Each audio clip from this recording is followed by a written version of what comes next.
Like students should get loans because so that it helps us to study, and moreover we should get a scholarship for the students who score more than 75% in their board exams or any normal exam, any competitive exam, so that which improves them to get motivated and study well, and also we should get some funds for the students to educate, as it helps the single parent child.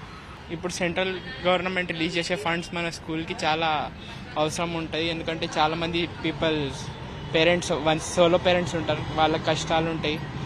Funds ఏదో ఫైనాన్షియల్గా ఇక scholarship ఇస్తే స్టూడెంట్స్కి help అవుతాయి అని. ఇంకొన్ని కాలేజెస్లో computers labs, కొన్ని గవర్నమెంట్ కాలేజెస్ ఇట్లా వాళ్ళకి యూస్ఫుల్ అవుతాయి, హెల్ప్ చేయడానికి చాలా యూస్ఫుల్ అవుతాయి ఫండ్స్ అని చూడాలి. ఇట్లా సెంట్రల్ గవర్నమెంట్ లోన్స్ ఇస్తే స్టూడెంట్స్కి మంచిగా అనిపిస్తుంది. ఎందుకంటే టూర్స్ ఇవన్నీ కూడా పెడితే హెల్ప్ అవుతుంది మాకు కూడా. ఓన్లీ స్టడీస్ అంటే ఇట్లా స్ట్రెస్ అయిపోతారు అందరూ.